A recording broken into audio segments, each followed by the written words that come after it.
akan belajar bagaimana kunci berkat pelipat gandaan. Saudara, tangkap ini baik-baik, kerjakan ini dalam hidup saudara, saudara akan mengalami sesuatu yang dahsyat dalam hidupmu.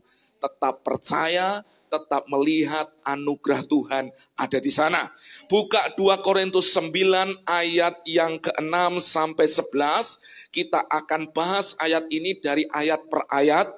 Saudara perhatikan, tangkap ini, kerjakan ini. Saya percaya ketika Tuhan menuntun saya, ketika saya berdoa buat ini, Tuhan yang akan memberkati kita dengan limpahnya. 2 Korintus 9 ayat yang ke-6. Perhatikan.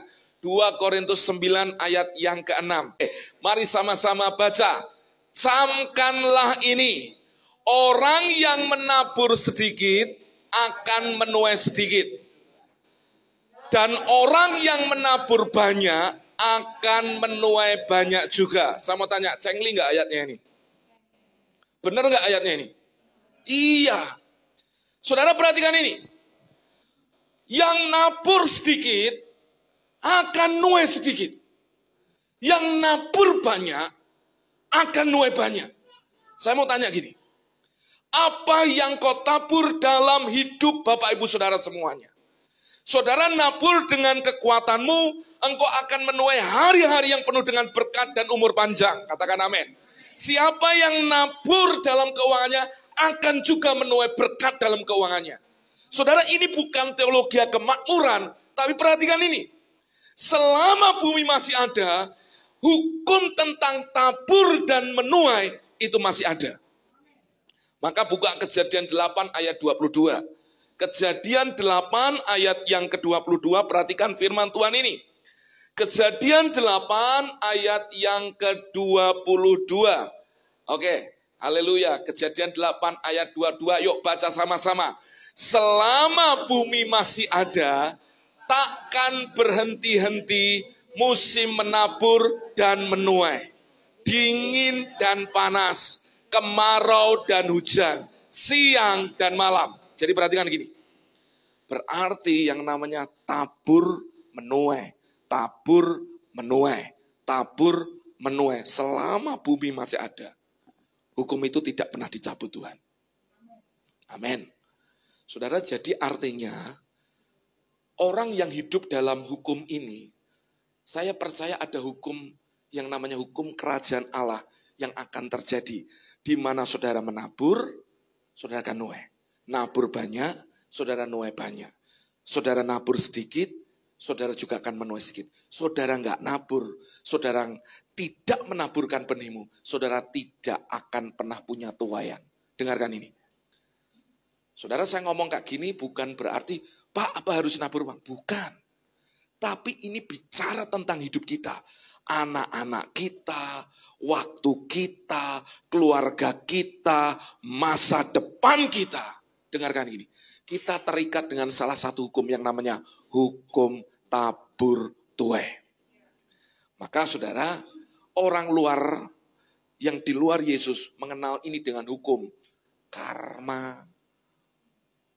Kita percaya bahwa kita nggak ngalami yang buruknya. Kita percaya di dalam Yesus, kutuk kita sudah diselesaikan. Jadi kita tinggal dalam berkat Tuhan. Katakan amin. Maka belajarlah untuk kita nabur. Ayo ngomong dengan saya. Nabur. Ayo ngomong. Give. Ngomong. Give. Give ngerti artinya saudara? Memberi. Memberi. Give and it will come back to you. Good measure, pressed down, shaken together, running over. Sangat saudara. Of the mount of the Lord. Nah, gitu, saudara. Saudara perhatikan gini. Orang yang nabur itu akan balik ke dirinya sendiri. Nah pertanyaannya gini. Saudara nabur apa hari-hari yang lalu? Gini. Orang nabur yang salah akan nuai yang salah. Betul ya? Orang nabur yang benar akan menuai banyak kebenaran dalam hidupnya. Nah makanya ada hukum yang tetap ada yang namanya hukum tabur tuai. Galatia 6 ayat yang ke-7. Perhatikan. Galatia 6 ayat yang ke-7. Haleluya. Galatia 6 ayat yang ke-7. Ayo dibaca sama-sama. Galatia 6 ayat yang ke-7. Ayo ngomong sama-sama. 2, 3. Jangan sesat. Ngomong kiri kanan. Jangan sesat. Ini ngomongnya Paulus sama jemaat Galatia. Jangan sesat. Gitu saudara. Apa? Ayo baca. Allah tidak membiarkan dirinya dipermainkan. Karena apa yang ditabur orang, itu juga yang akan dituainya. Jadi sudah ngerti kan? Ini perikopnya tentang apa? Yang nabur dalam daging akan menuai kebinasaan. Yang nabur dalam roh akan menuai hidup yang kekal. Jelas. Jadi artinya apa saudara? Siapa yang nabur yang baik, nabur banyak, akan nuai yang banyak. Katakan amin. Nah saudara, mari belajar hari-hari ini. Belajar nabur yang baik. Saudara di tengah jalan, saudara ketemu orang yang tidak mampu, saudara ketemu dengan orang-orang yang membutuhkan. Kalau saudara mau belajar hidupi, kita tidak perlu berpikir banyak, tapi punya sikap hati yang benar. Belajar memberi, itu akan menjadi tuaian dalam hidup saudara. Saudara kan dunia ngajarin kayak gini. Untukku dan untukku. Coba kayak gini. Waktu saudara menikah, belum menikah dulu. Semua penghasilan saudara miliknya siapa? Punya siapa? Siapa sih ngomong Tuhan? Semua penghasilan kita miliknya siapa? Tuhan, benar jawabannya. Tapi banyak orang berpikir bahwa itu duitku, itu punyaku. Betul nggak? Tapi setelah menikah, semua penghasilan suami adalah milik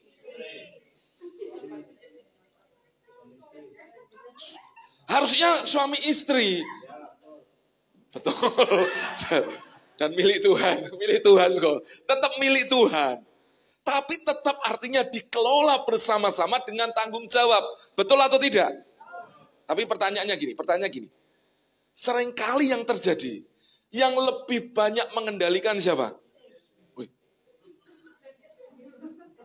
Yang benar kau. Saudara mari perhatikan gini. Saudara pada dasarnya yang namanya manusia, itu pengennya punyaku. Pengennya itu menguasai itu. Betul. Apalagi ini urusannya duit. Nangkep gak maksudnya? Jadi pada dasarnya hati kita ini, kalau kita ini gak belajar melatihnya, kita akan berpikir bahwa semua berkat itu, ini iso itu digenggam kabeh. Dipegang semua. Nah dengarkan ini. Waktu kita mencoba menggenggamnya sebanyak-banyak, sebenarnya kita kehilangan kuasa untuk memultiplikasi.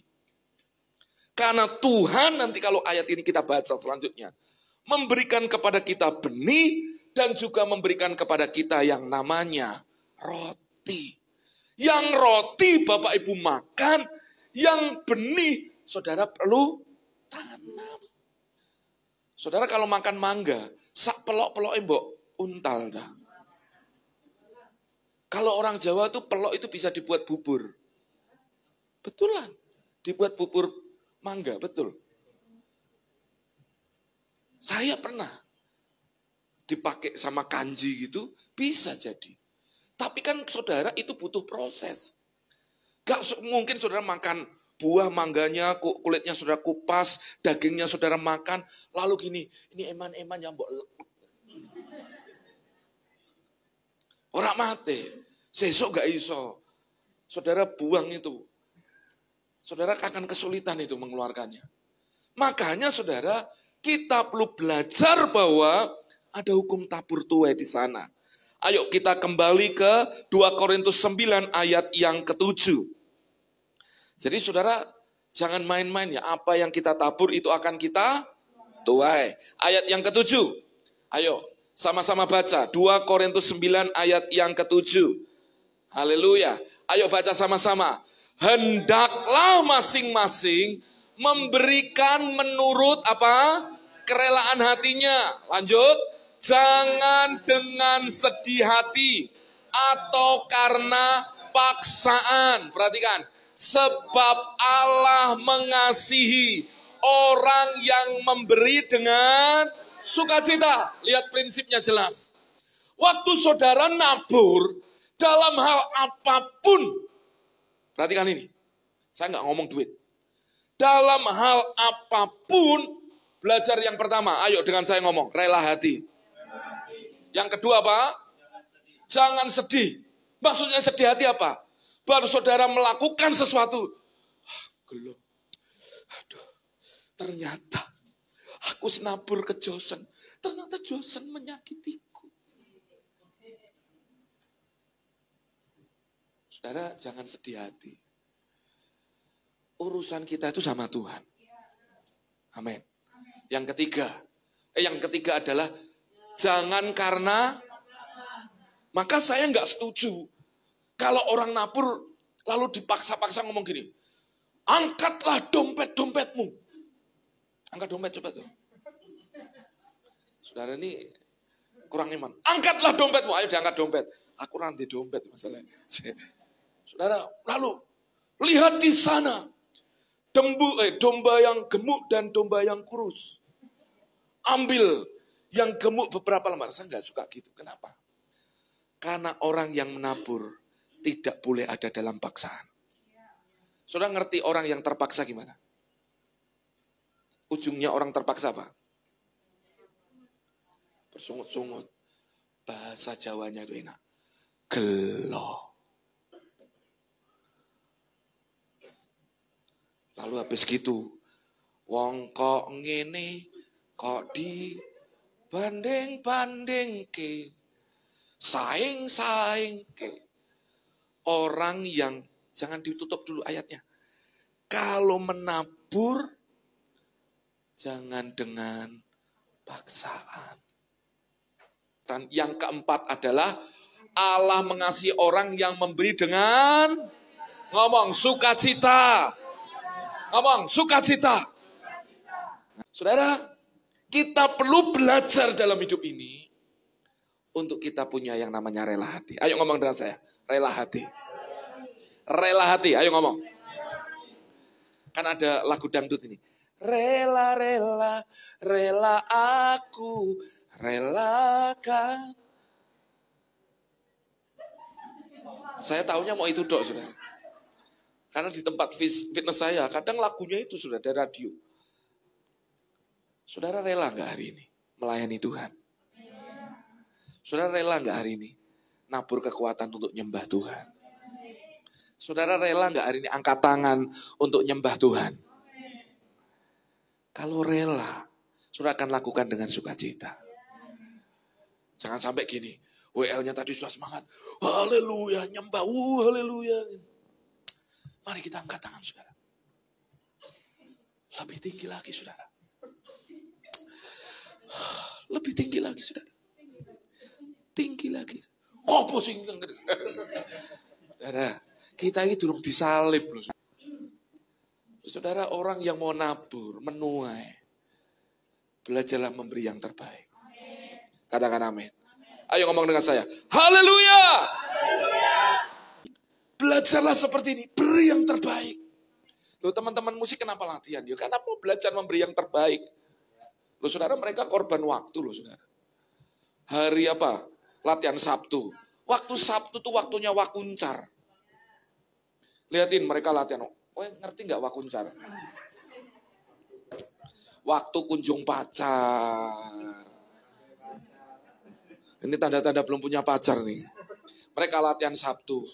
Datang, kadang latihan sampai jam 8:30. Saudara memberi waktu loh, capek. Kadang saya tahu kayak yang berkeluarga kadang pengen punya waktu untuk keluarga. Dan saya semalam juga sejujurnya saudara, saya tuh nggak tahu Pak Edi kan hari ini kan harus nemeni anak-anaknya retreat saudara. Saya tuh mau tidur di sini. Dipikir Elis tuh sampai malam juga. Dipikir kok Pak Pendetanya balik-balik yo. Jadi tidak ngomong aja terus gini. Iki aku resik-resik gereja dalam hati saya gitu. Jadi makanya saya melantai, saudara. Saya mulai melantai. John nyindir saya.